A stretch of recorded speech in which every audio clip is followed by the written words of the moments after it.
Check 1, 2. All right, can you guys hear me? Yes, can you hear me in the back? How far back can you hear me? Raise your hand. Sketchy back there. Okay. Well, we're gonna have to go with it. Hello, everybody. My name is Jeff. I very much appreciate the opportunity to come and speak to this group this morning about Myst, about some reverse engineering work that I did and that other people did, whom I'll mention. Trying to take the game apart to get a look at how it works, how it was built, understand the fundamental tools that were used to create the game. And when you do that, you can find some pretty cool and interesting things, or at least I think they're pretty cool and interesting. And I'm hoping some among you or some watching on the stream. Am I on the screen, by the way? On the stream? Am I in the view? Okay. I'm hoping some among you do as well. I'm going to be moving... Does this work? Yep. Okay. I'm going to be moving pretty quickly this morning because I ran through these slides and these demos a few times. And every single time I ran straight over the time slot. And so I had to keep cutting things out. And in order to get this down to an hour. And we had these AV issues. And I recognize that I'm the thing between you and lunch. And so I know that, right? so I want you all to eat and be healthy and happy. So I'm going to have to cook here. We're going to start. So here's the agenda. We're going to start with just some old software from 30 years ago. We're going to look at OS 9, the precursor to OS X and to iOS. We're going to look at ResEdit or Resource Editor. We're going to look at HyperCard. We're going to look at File Typer. We're going to look at a few old pieces of software that are going to be necessary for us to understand in order to take the game apart. Once we do that, we're going to basically know how the game essentially works. And then we're going to have to unlock the game, and I'll describe what I mean by unlock. The easy way, I'll describe what I mean by both of those non-scientific terms. And that's going to give us some pretty cool access into the game. We're going to be able to essentially mod the game when we do that. And so once we have... I don't know why that doesn't show. Oh, I understand why it doesn't show, right? Anyway, at this point, once we've unlocked the game and we have this cool level of access that I'll show you, I had to come up with some examples of cool things you can find. There's more to find, right? So my hope for this talk is that I'm going to give anybody that wants to, or anybody watching that wants to recreate what I do here and do it yourself, you can find more things, right? So I'm just going to give you 3 or 4 examples of cool things you can find, but there's for sure more to find when you go like spelunking through the game in this way. So one thing is we're going to re-enable an old development feature that was disabled but not removed, so we can kind of turn it back on, and that's kind of cool to see. We're going to fix an old gameplay bug that was never fixed before release, and it's not a game-breaking bug. You probably didn't even know it was there. I have to address this. My slides don't line up right because we had to change the aspect ratio of PowerPoint to get it to work on the presentation, so all sorts of stuff is going to be misaligned in this presentation. We're going to find out together. But that's the cost of business, I guess. And we're going to spin the fireplace puzzle with like a second answer. I don't know how many people knew. I certainly didn't know that there's a second answer that works in that puzzle. So there's 2 answers that work there. The brothers give you one. There's another one. And I'll show you how that works in the code. And then we're going to wrap things up by unlocking the game again, but we're going to do it the hard way. And you might ask, why would we do something the hard way when we already did it the easy way? It's because it's cool. It involves password cracking and hacking and cool things that kind of are related to what I do for work for my day job. I do cybersecurity. So it was a cool way for me to kind of leverage my other skill set. So I recognize that my audience here today is all definitely like hardcore Myst fans and or Cyan Games fans in general. And so it would be silly of me to like go into Myst history too much because like you all know what we're talking about, right?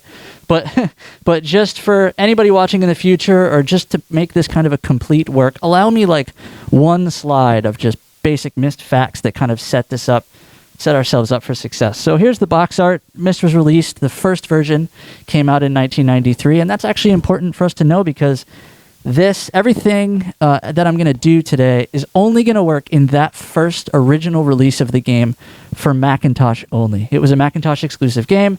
There were 1,000,001 there's one remake, and there were 1,000,000 ports and re-releases and stuff, and Real Myst and Masterpiece Edition and ports to consoles and everything, Windows ports and everything else. None of those versions will work with all this stuff. Only the first Mac release. You can find it on eBay for like I don't know, 10 or 20 bucks. I found a boxed copy. And here's a picture of the two gentlemen who kind of masterminded the game, along with, I don't know, I think 3 or 4 handful of other contributors on the team, but it was mainly Rand and Robin Miller, these two brothers. Sorry, I'm having trouble, like, holding the mic close enough without... Does that... Yeah, try not to do that too much. Okay.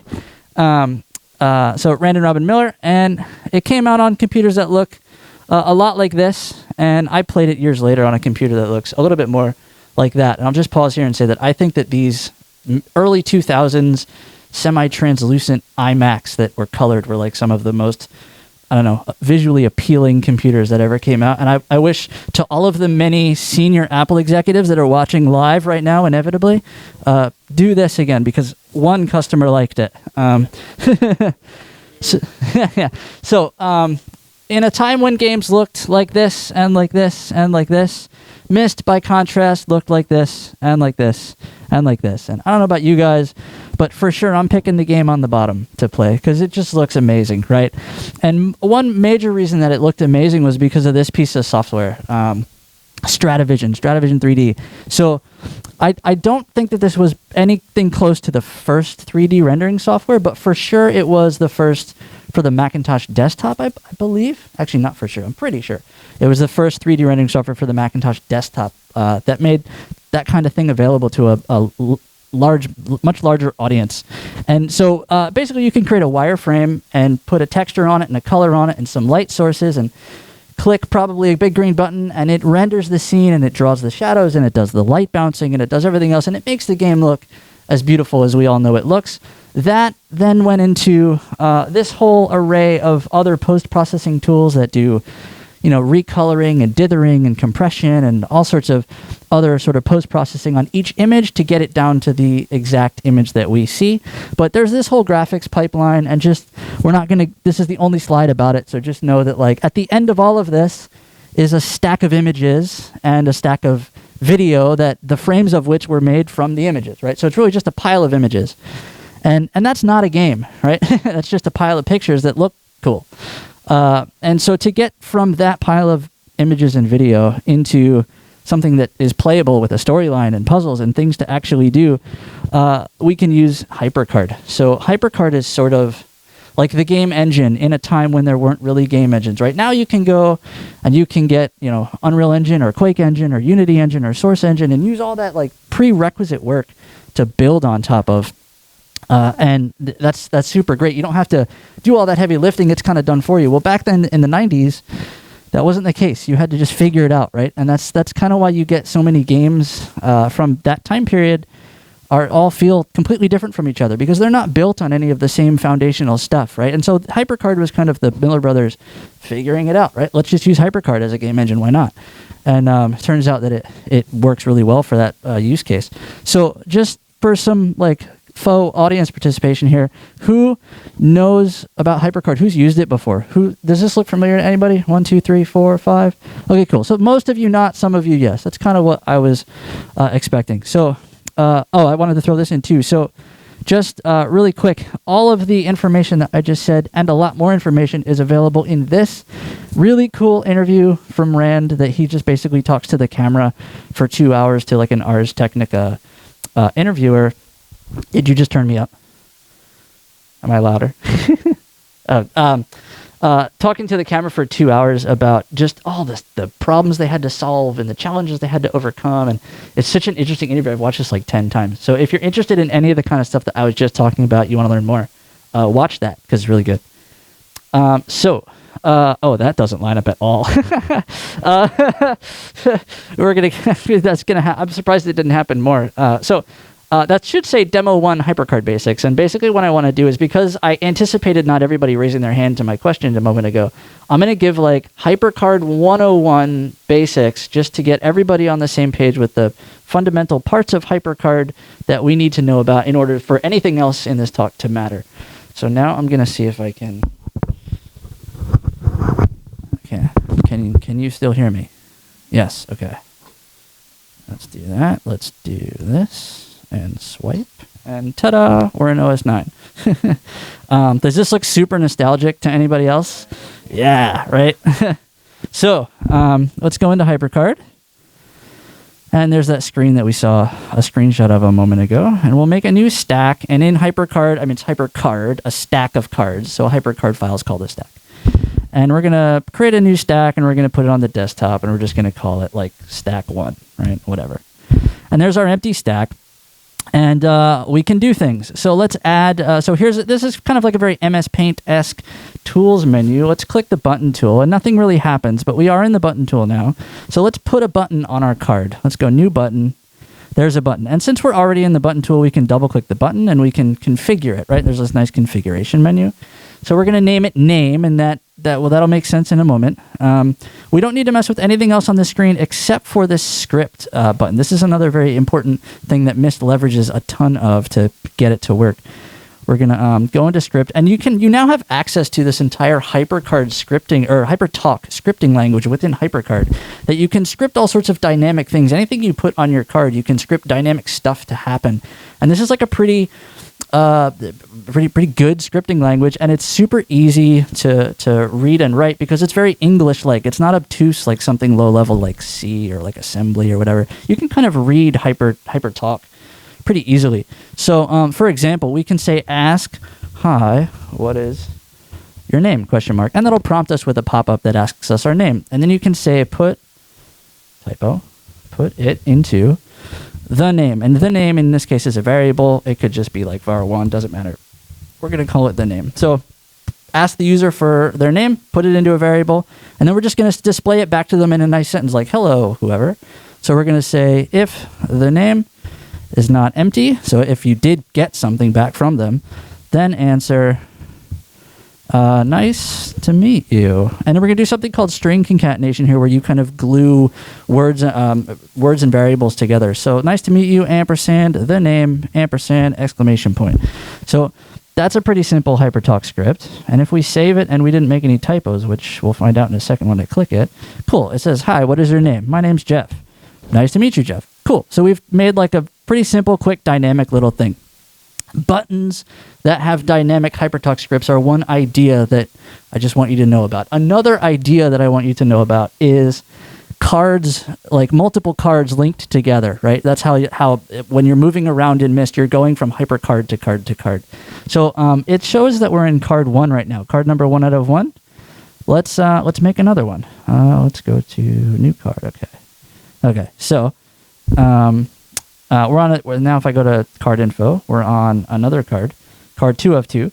And so let's say we want to go back to card 1, right? So let's go new button, and we're going to go put the button down here, and we're going to say previous card script, and this we're going to just say go to card 1. Right? And then we're going to go to the hand tool, and this is kind of the tool that you need to be on if you want to actually click on the elements that you've put on your card. So we go previous card. Now we're back to card 1. So let's put another button that says go back to card 2 so we can kind of go back and forth. Yeah.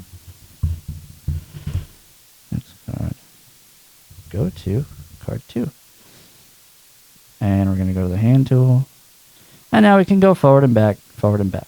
So let's do one more button on our second card here, and then I'm kind of done with my little demo because I've shown you everything I want to. We'll make another button. We'll go to the button tool. We were already in it. And we're going to add 2 numbers together. We're going to do something a little bit more complex than we did before. So let's go into the script editor again.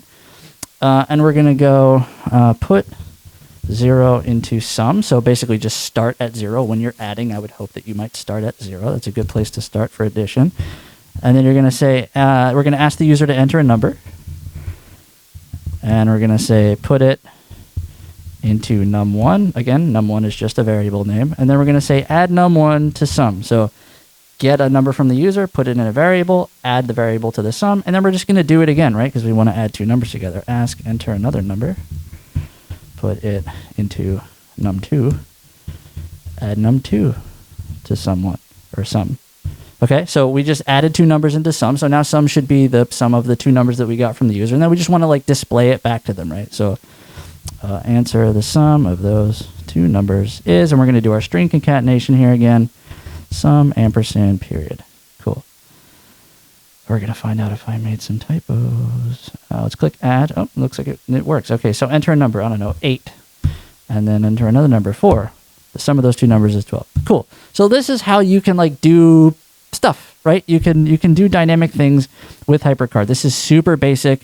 We didn't just make Myst clearly, right? But but you get it, right? Like it's buttons and cards. Okay. So that's what I want. We'll quit out a HyperCard. That's what I wanted to show there. Let's go back to, can I do play from current slide? Okay. So,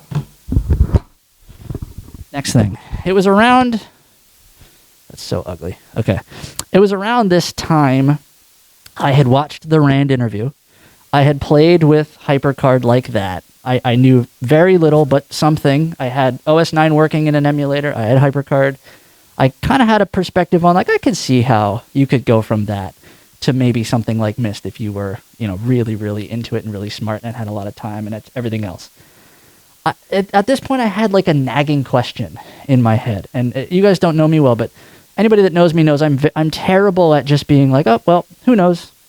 I have to like figure it out. I have to get the answer. And so I had this nagging question in my head that I couldn't get rid of. And the question was something like, I know I have this perspective. I understand how HyperCard works. I understand how Myst could be made in HyperCard. Why can't I open Myst not as the game, the running game, but as a HyperCard stack in HyperCard?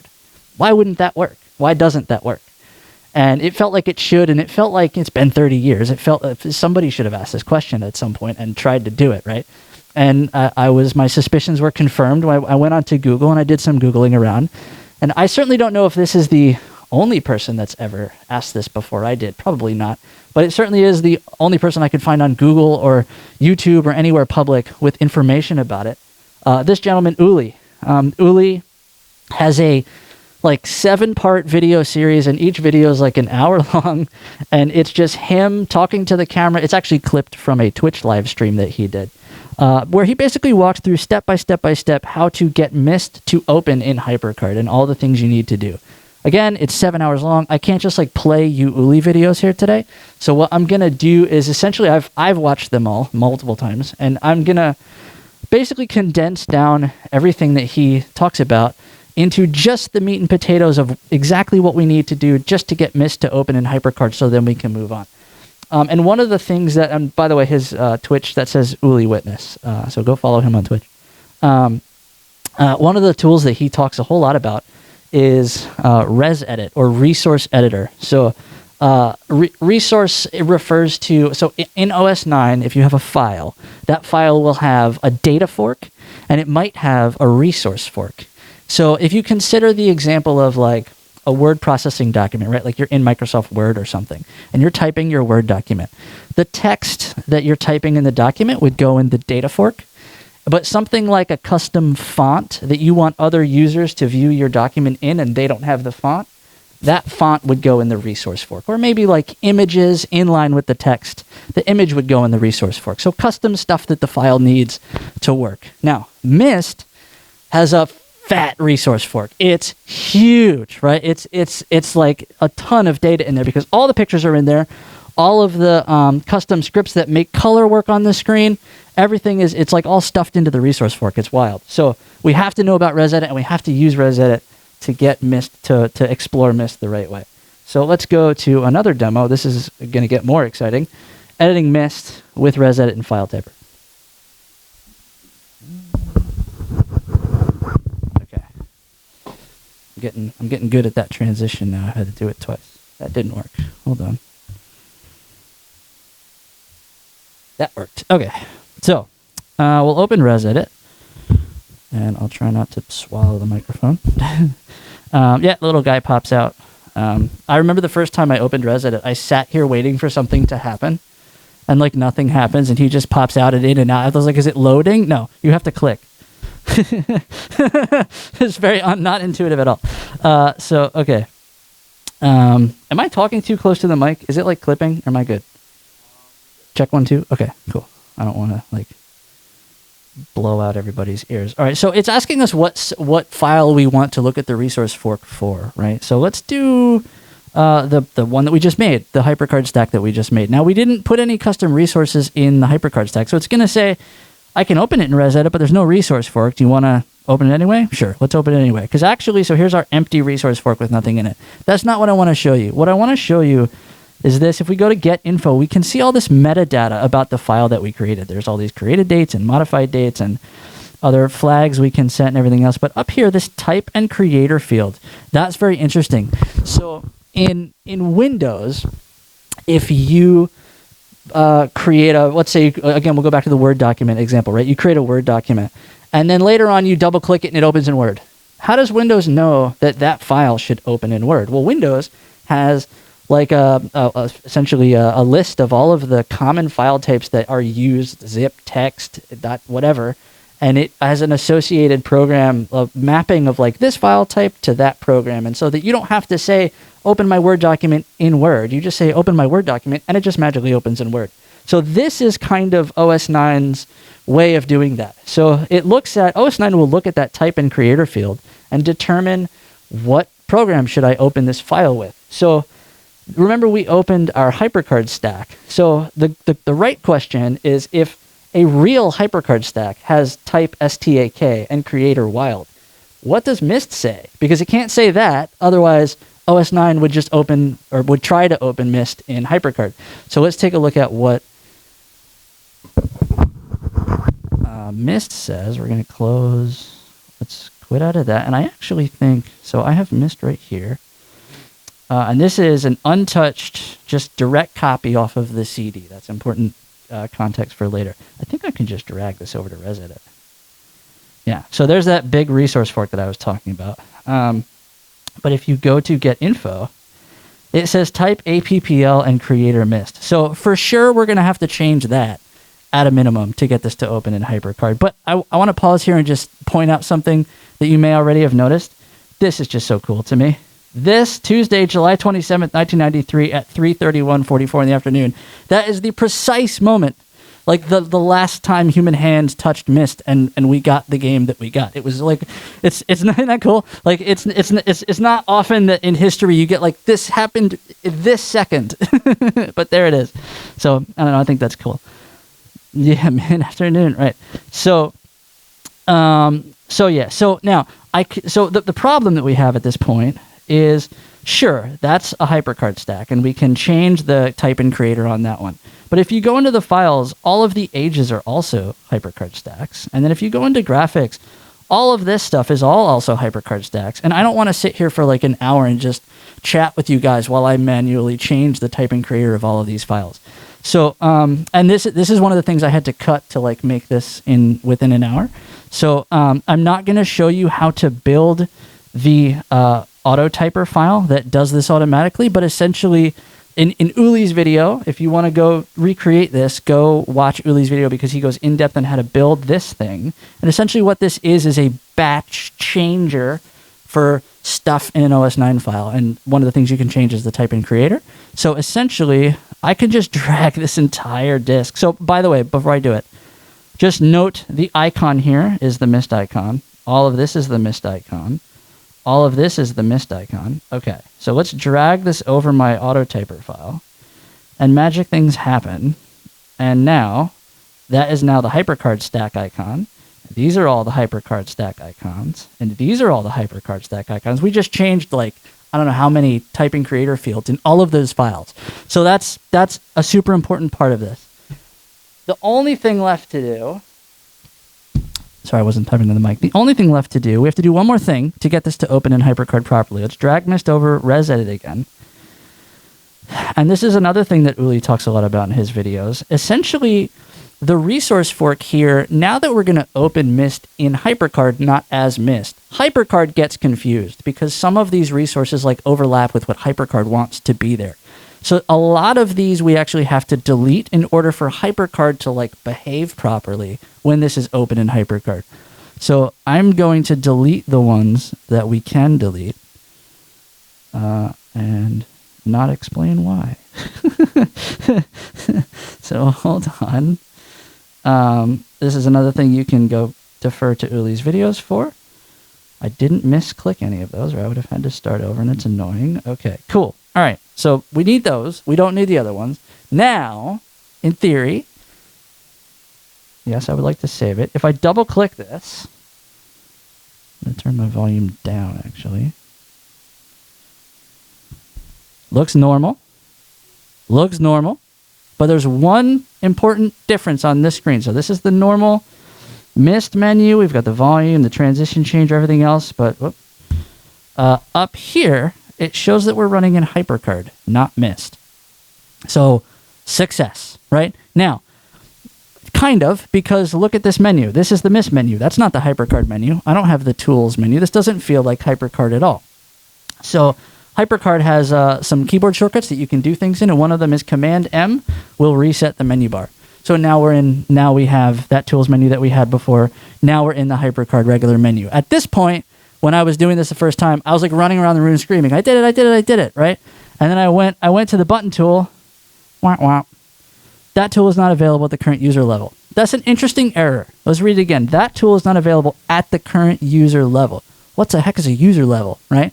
So HyperCard has essentially like an early version of what we would call in security like RBAC, role-based access control. So essentially you as a user can be assigned by the HyperCard stack creator different roles. So like you can create a HyperCard stack, give it to somebody else, and like they can't mess with it, right? Maybe they can't view the scripts that make it work. Maybe they can view them, but they can't edit them, right? They have a role that you give them that has permissions assigned to it.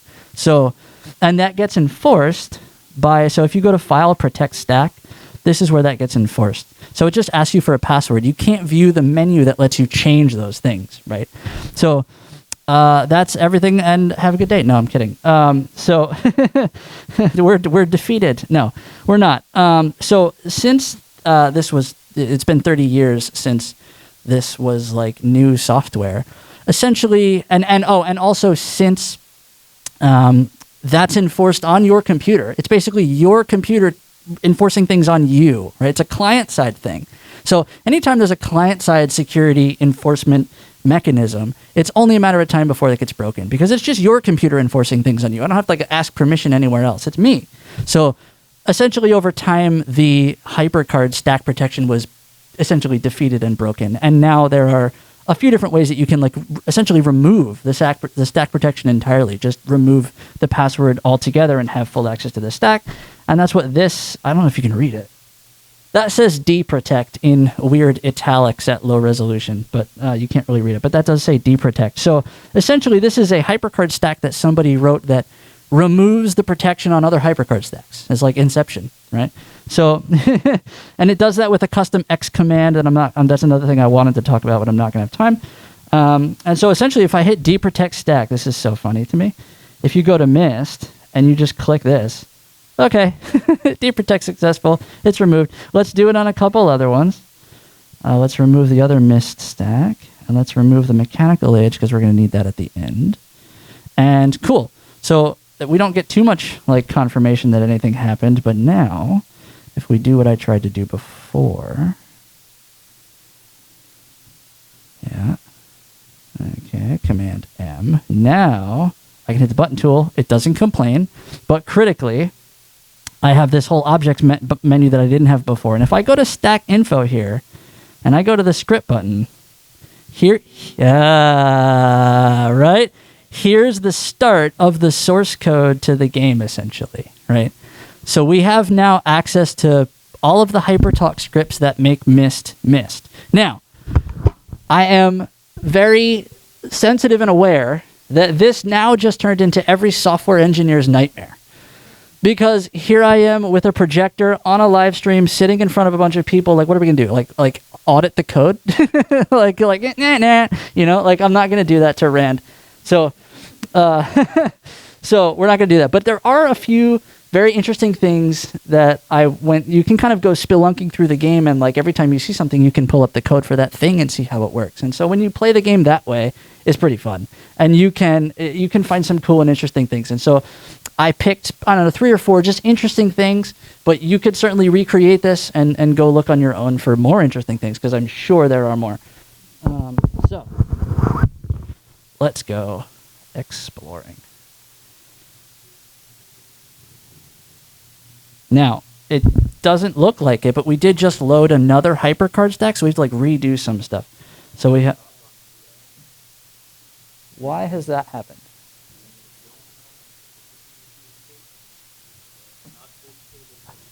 I breathed on it and it.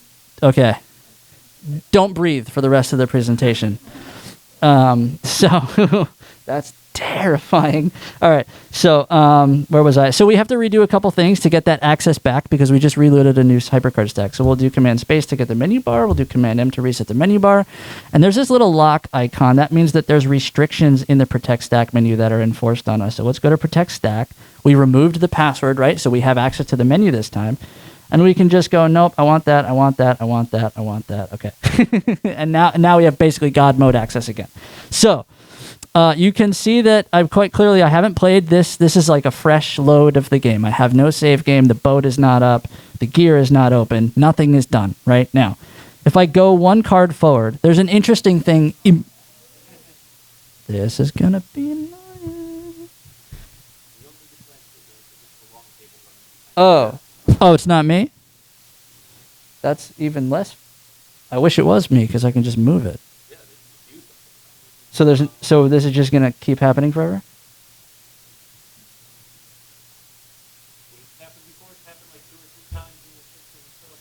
Okay. You sure it's not me? Yeah, I'm pretty sure too. Does the stream still have my audio? Oh, okay. Oh, that's even worse.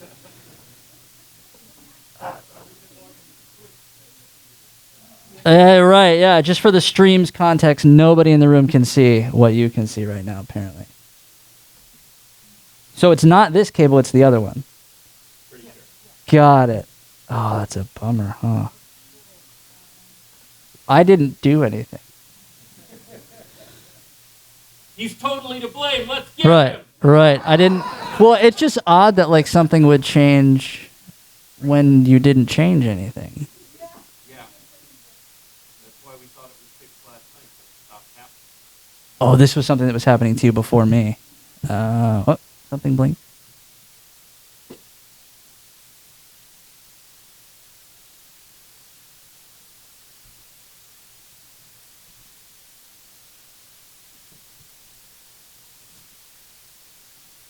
Should I unplug and replug?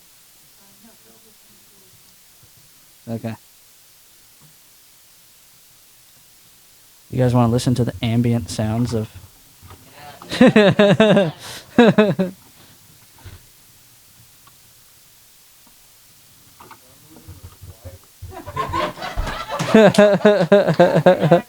Right, I'll hit the button.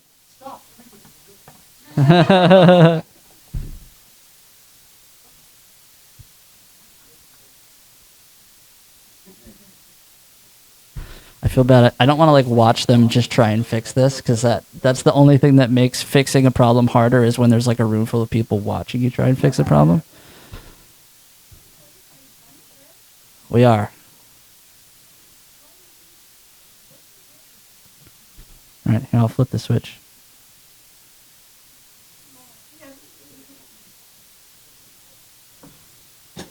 It was like right at the moment where this was going to get...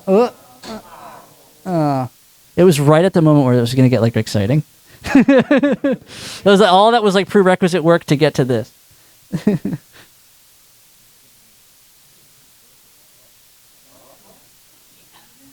If I get it back, I'm just going to have to like go really fast until it...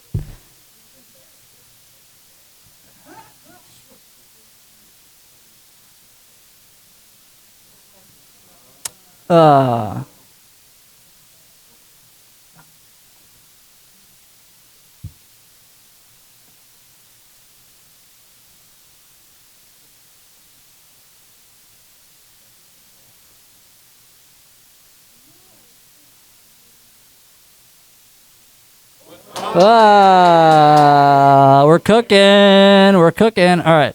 I'm just going to go because I don't know when that's going to break again, right? Or did you? Oh, okay. Right. Yeah.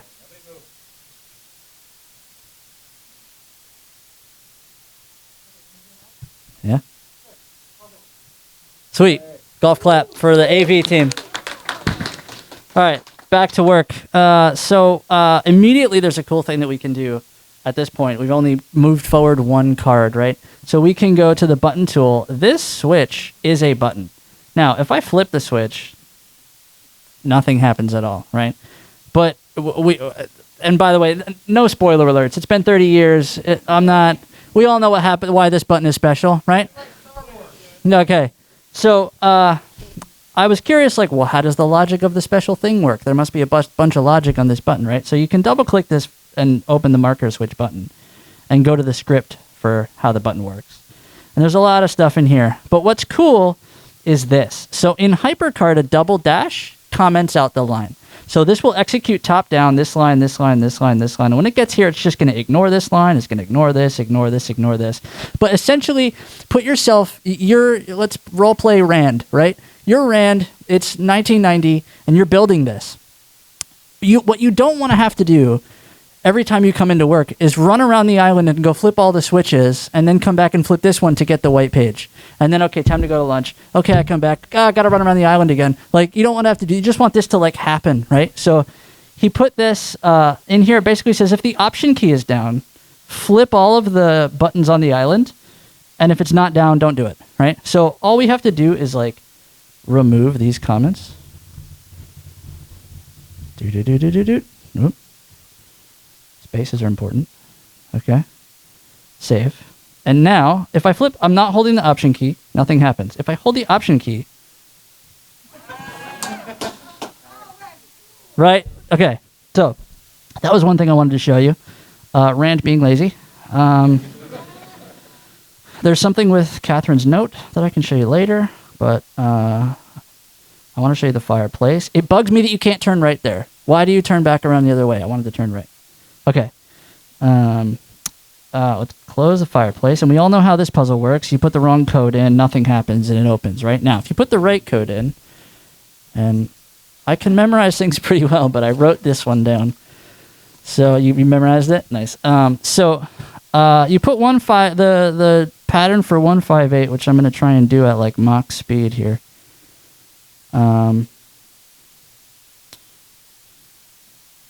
Nope. Yeah. So the brothers give you. I should be talking while I'm doing this. So the brothers give you the number 158. You go look it up in the book. This is wrong. That's it. So the brothers give you 158. You go look the pattern up in the book, and the fireplace spins when you give it the right pattern, and you can go say hello to Atris and happy days. Now, if you go, so what the game is doing, let me explain before I show you. What the game is doing is that's like a row of 8 by 6. So it's 8 across here and 6 down. So what the game does is it flattens that out to one long line and just reads it as one long line, and if it matches, it matches, and if it doesn't, it doesn't. If we go to the card info script, we scroll down here. Here's where that comparison is happening. It basically says if your thing matches, then return true. But what do you notice here? There's 2. So I saw this and I was like, what? Why are there 2? And they are clearly different, right? So this bottom one lines up to the 158, but this one is for 148. Right? Yeah. So if you put in, I have it written down here, I'll do it. It's completely, you can go in the book and look it up. It's for 148.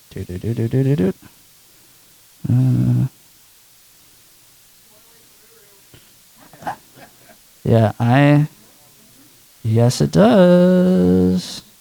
Yes, it does. And then if you do, I think that's it. I don't know. Go try it. This was thrown together like pretty quickly, so I go do your own research, right? But that works. 148 works as well. And the other cool thing is once you have this kind of access, you can do something. Oh, I did the wrong thing. We'll go to the card script. Card script. You can do dumb things like. Let's copy that. All right, so now we made a copy of it. This is just X's and O's. O's are for pushed in, and X's are for not pushed in. So if I do O, X, X, X, X, X, X, it's just going to like let me spin it with the first one pushed. Right?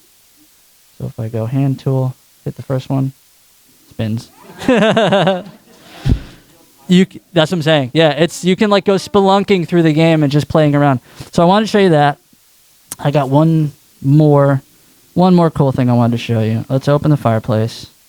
Let's go to down here. Going down here. That's cool that they added that in there. I always like that. All right. These two puzzles when I was a kid, man, I was ripping my hair out. So, all right. So obviously we set the clock. I think it's 2 minutes and 40 seconds, and then you can go across. And what I want to show you is across the water, right? But I don't want to solve the puzzle. I want to cheat. So this button must do the check, right? This must check the time on the clock, and if it's one thing, it comes up, and if it's not, it doesn't. So let's go look at that check. Here's the check. If my clock minute is 40 and my clock hour is 2, then do the thing. Otherwise, if you got it wrong, do the other thing. So what I want to do is just remove this check. And now it doesn't matter what the clock says because LOL. Turn the volume up a little bit. Now I can show you what I wanted to show you. Everything froze.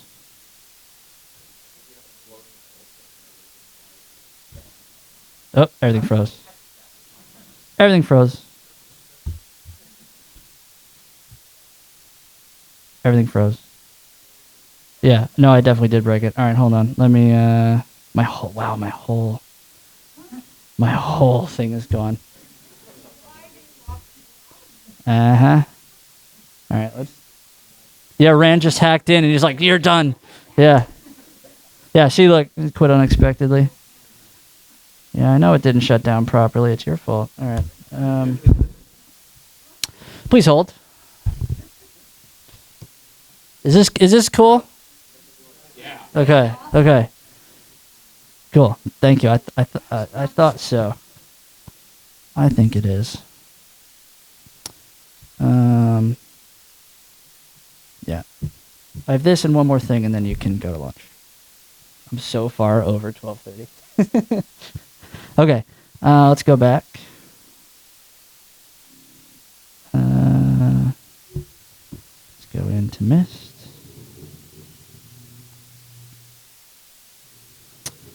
Let's go down to the thing.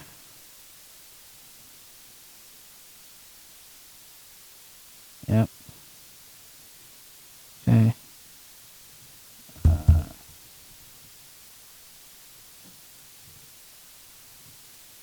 Oh, it's already there. It saved it. All right. Cross your fingers. Yeah. Okay. Now we get across. Now what I wanted to show you is over here. Now these are also buttons, these levers, and they have basically the same code, so I can just show you either one. There's all this like super impressive math. Golf clap for Rand for getting like all the math in here. I wouldn't even want to begin to try and build this puzzle from nothing. There's a lot of really impressive code up there. But down here, there's this on-chain event handler, and commented out, it says rattle ratchet routine. It's no longer with us, but it may be back. Rand, what was the rattle ratchet routine? We want it back. What was this? I don't know. I just wanted to show you that. Like, I don't know. I don't know what that is. Somebody tweet at Rand and ask him what he meant by that. Okay. So we're going to come back to Myst, but for the moment, I'm going to go back to slides. And play from the current slide. Okay, so, did that work? Nope. Okay, so, where's my thing? All right, so it was kind of around, we did that. Okay, it was around this point, I had gotten that kind of level of access. I had followed along with Uli's videos. I had found some of those things, and I was looking for more interesting stuff to go play with. And I came across this website. Who's been on this website before? It's cool, right? There's like a bunch of just fan stuff, right? There's a bunch of Easter eggs for the Riven and Myst games and everything else. But down here, this Myst pictures not appearing in the game link was very interesting to me. And so I went to that link and I scrolled down on the page, and this one in particular stood out to me because it actually got a response from someone named David Evans. I don't know if he was on the developer team or like a play tester or something, but years after this site went up, like many years after this site went up, David Evans responded and he said, so essentially what this is, the music box in the Mechanical Age is closed in the game, and you can see it, and there it is closed. And if you click it, nothing happens. It doesn't open. Well, apparently there was a picture somewhere in the ether, in marketing material or something, of the music box open. And so the point here is like, oh, I didn't know it was supposed to open. It doesn't open in the game. And then David Evans comes back and says, oh, I was a play tester back then, and I noticed this issue, and I reported it to the devs, but it was kind of late in the development cycle, and it never got fixed.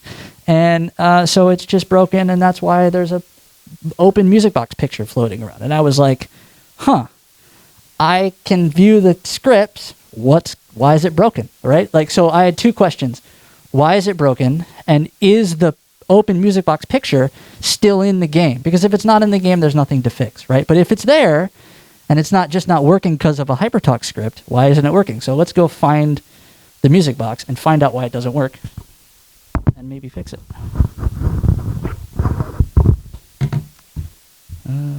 Nope. Yep. Right? Okay. Nope. That didn't work at all. Hold on. Escape. What? Sweet. Okay. Now. Oh, I got ahead of myself. Sorry. We have to find if the picture's in the game first. Yes, I know. Okay. Let's go. So in Myst graphics, here's not all of the, but a lot of the resources for the game. So like ME is Mechanical Age, DU is Dunny, Channel Wood, right? So just for time, I'm going to take you right to the one that has the pictures in it. Mechanical Age Res 2, if we open that in ResEdit, you get this picked resource. This is where, this picked resource is where all the pictures are stored for each of the different ages. If you double click this, you just get the raw images for the age, right? And if you scroll down, so there's the open music box, 2044, right? Now, closed, right? Now we want to find the open one, so let's keep going. Got ahead of myself. All right. And there's the open box. So it is here, 2112, which I think is a good Rush album. Picture number 2112. So now just take a mental note because you're going to need this in a few minutes. The name of the picture is S-Throne, box open, and box open is like camel case with a capital B and a capital O. Just like remember that for a moment. So now we know the picture is there. Let's go back. Can I just swipe? Nope, didn't mean to do. Let's go back into the game and go find the closed music box and look at the script, because now we know it must be the script, right? Because the picture's there. Command M, okay. And we'll go Mechanical Age, door is here. Now, it's obviously closed, and I don't want to go solve the puzzle. So, I mean, you can't do anything. It's down. I want it to be up. So what we know is when I click the next time, it's going to take me to the next card. There must be some check that says, if you solve the puzzle, load the open card.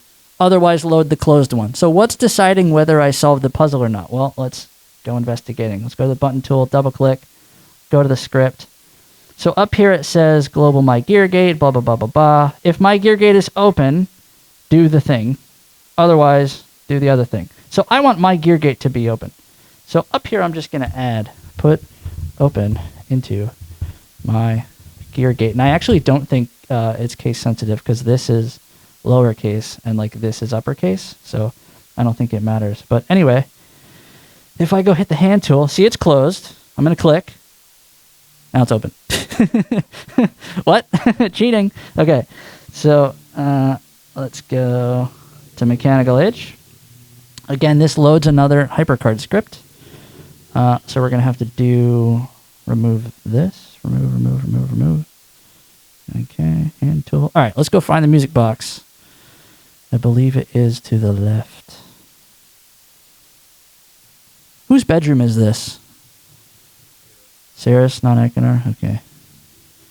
All right, there's a music box on the table. Nope. Okay, click. Okay, there's the closed music box. Now, if I go to the button tool, I haven't clicked it, and I double click it. The button name is open box, okay? If I clicked it once, back to the button tool, the button name is closed box. So it's flipping the button. So something is happening, right? So let's click it again because we know the open box button is the broken one. All right, so we're on the open box button. Let's go to script. Here's the broken script. Now let's play my favorite game at work, which is Spot the Bug. So what is wrong with this script? I'll give you like a few seconds to look at it. Everybody hear him? The picture name is wrong. So S-throne music box door open. Nope. It's box open. Right? Now, I don't know whether that was the original bug that broke this or whether they just kind of left it broken because I would like to think they wouldn't just name a thing wrong that way. It's probably not the original bug. But anyway, now that we fixed it, if you click the music box, ta-da, it opens. Now, this is kind of interesting to me because you can see it doesn't line up properly. Like, it's kind of dark. It doesn't overlay correctly. So that tells me that maybe this music box was from an older, I don't know, it could have been, maybe didn't go through the same post-processing that the other images did, like, or maybe it was from a different render out of Stratavision and the lights were in a different place, or I don't know. But I just thought that was cool that, like, that's there. Okay, so, yeah, the transition's kind of broken too, right? Yeah, it should be. You're right. So I'll skip so there's another one like this. I'll skip it, but there's the Catherine's note in the beginning. There's a crumpled up version of it, and you can go rename the note to crumpled, and it'll load the crumpled up note. But I don't want to spend too much more time doing that. So let me go back to play from current slide. Okay, so we're did I do it? Oh, okay.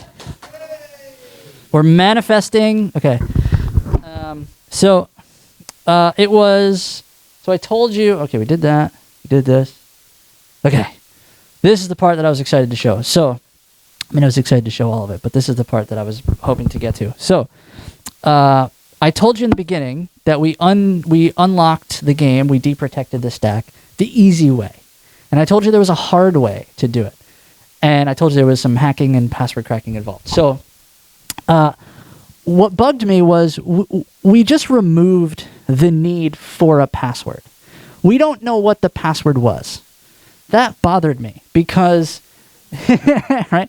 Because if you create a HyperCard stack and you protect it with a password and you give it to your friend who has a different computer, not the one you created the HyperTalk stack or the HyperCard stack on, and he opens it, tries to deprotect it, it's going to prompt them for a password, and if you put the right password in, it's going to unlock. So how did his computer know the right password? It's in the file. Like, it must be, right? Like, the right Myst HyperCard deprotect password must be in the Myst stack, right? So we have it. So it bugged me that, like, how does HyperCard know, right? So I went kind of digging around on the internet to, like, find how HyperCard is storing passwords and such.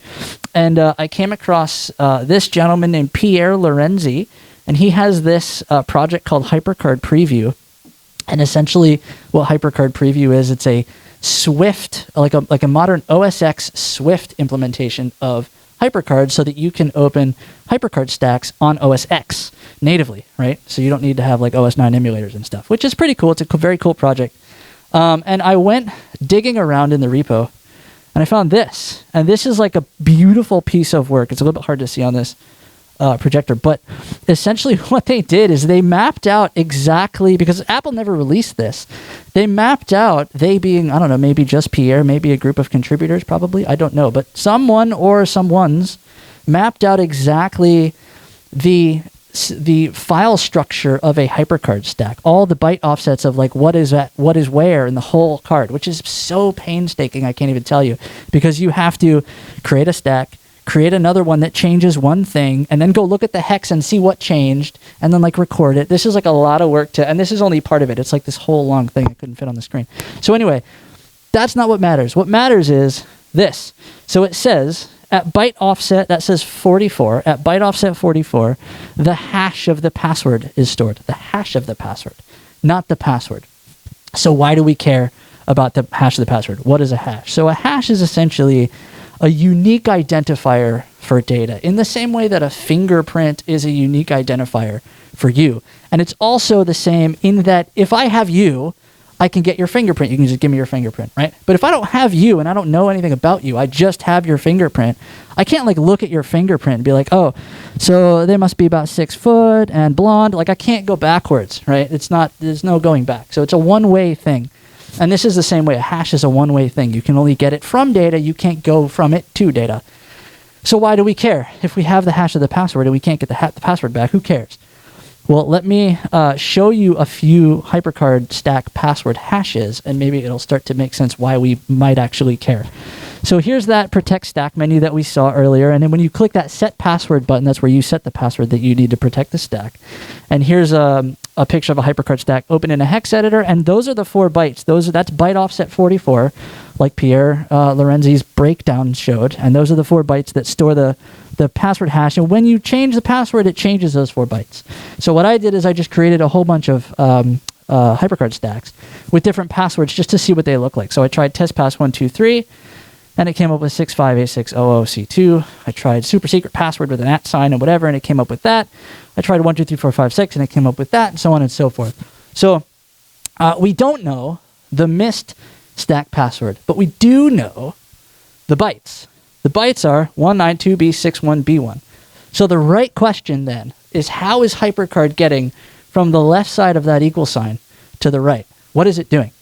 And I pondered this for a while, and I looked around at Pierre's code, and yet again, Lord and Savior, Pierre Lorenzi, to the rescue, because elsewhere in his repo is this beautiful piece of code and a bunch of other code that this uses to work that wouldn't fit on the screen. But essentially, this is the hash password function that his HyperCard preview tool uses, because I told you that he made a HyperCard remake in OS X.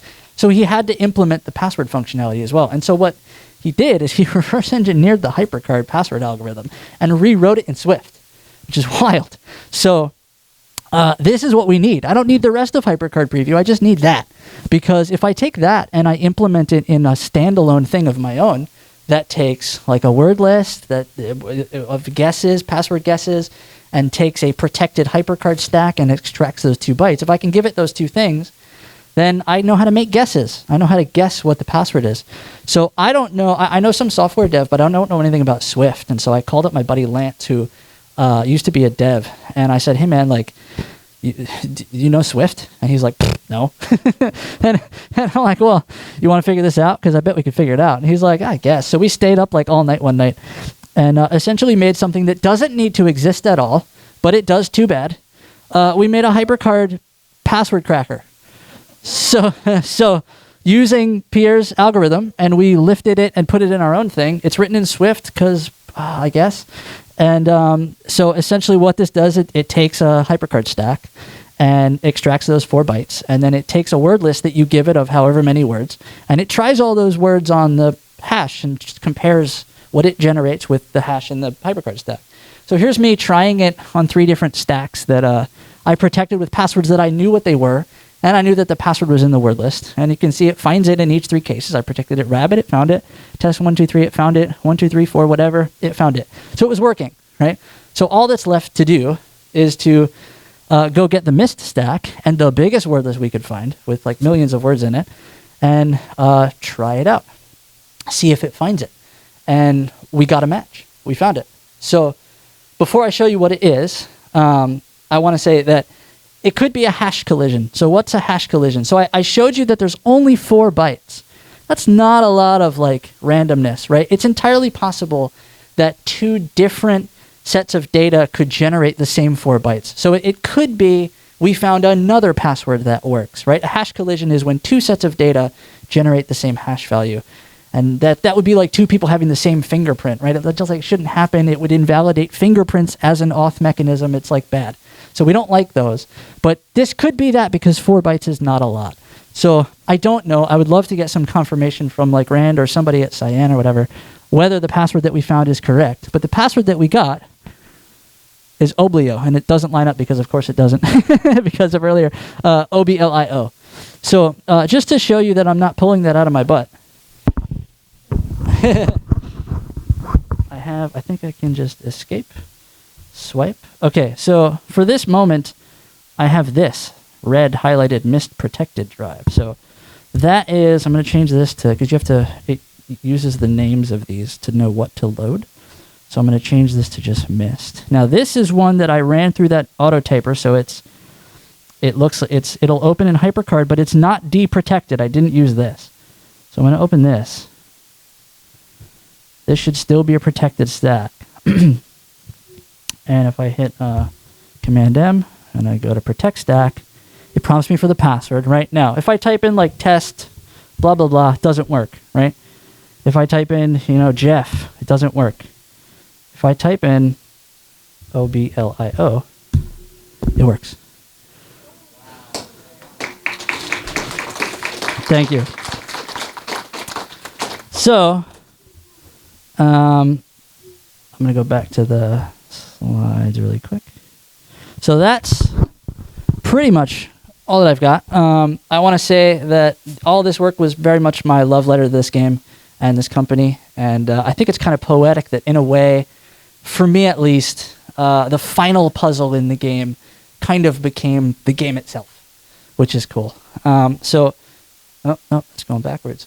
There's 3 ways you can get in touch with me if you have questions after this that you didn't think of, but I'll stick around for questions, and thank you very much.